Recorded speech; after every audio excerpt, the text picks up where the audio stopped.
1856ல Algeria நாட்டு புரட்சியாளர்கள் French இராணுவத்தை எதிர்த்து போர் செய்ய ஆயத்தமானாங்க.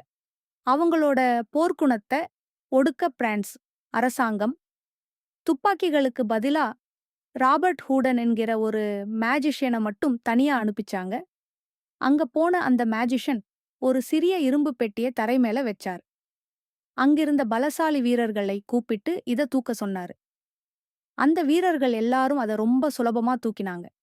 அடுத்த நிமிஷம் அந்த மேஜிஷியன் சொன்னாரு, இப்போ உங்க பலத்த நான் திருடிட்டேன், உங்களால இத தூக்க முடியாது. அதே மாதிரி அந்த வீரர்கள் எவ்வளவு பலத்த பயன்படுத்தியும் அந்த சின்ன பெட்டிய தரைய விட்டு 1 இன்ச் கூட தூக்க முடியல. மந்திரவாதிக்கு பயந்து அந்த இராணுவமே போர கைவிட்டு சரணடைஞ்சாங்க. உண்மையில அங்க நடந்தது மேஜிக் இல்ல, அந்த பெட்டிக்கு அடியில இருந்த எலக்ட்ரோமாங்கெட்ட அவர் ரகசியமா ஆன் பண்ணியிருந்தார்.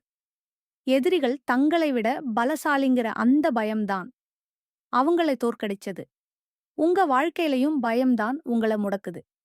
பயத்த தூக்கி எறிஞ்சா உங்கள யாராலையும் அசைக்க முடியாது.